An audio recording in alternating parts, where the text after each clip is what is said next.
আসসালামু আলাইকুম ভাই হল ও দেখায়নি মাল দেতা তলর কুটি কুটি মাল দেতা দেখায়নি ওজন শিশর মুড়ি হো নানি ও তা মাল দেখায়নি ও চাও কি জাত সুন্দর মুড়ি বার হইছে বহুত সুন্দর দামি মাল দিছে কিন্তু মাল কিতাতে কি দিছে জানো নি ও দেখো ও দেখায়নি আইজো আবার তলর মাল খামাইছে আগে একদিন খরিদ করছিল তখন ফিরিয়াও দেখায়নি ও যে মাল দেতা ও তাতে কি বারোর আর কি ওগুলা মালও দেখায়নি কি সুন্দর কালার আর মুড়ি দেখায়নি সাইজও বহুত সুন্দর ও চাও বহুত সুন্দর সুন্দর মুড়ির সাইজ দেখায়নি কিলা এক একটা মুড়ি দেখায়নি কি যা টলা টলা মুড়ি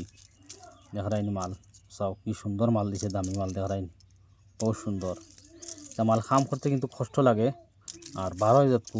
ঘুরলি মন খুশ হয়ে যায় দেখায়নি কি সুন্দর বার হয়েছে তা কত করে বিকিব কমেন্টও জানাইবা আপনাকে আর ভিডিওটা শেয়ার মারবা পেজটারে ফলো করবা সারায় দেখায়নি কি সুন্দর মাল শিশর বার হয়েছে দেখায়নি শিশর বার হয় বহুতটা ওগুলা মালও থাকে তো আপনার যে সারা শেয়ার মারবা ভিডিওটা আর শিশর মুড়ির মাল থাকি দেখায়নি কি সুন্দর সুন্দর মাল দিছে র মালও থাকিয়া তো সারা ভিডিও শেয়ার মারবা আশা করি ভিডিও ভালো লাগবে দেখতে।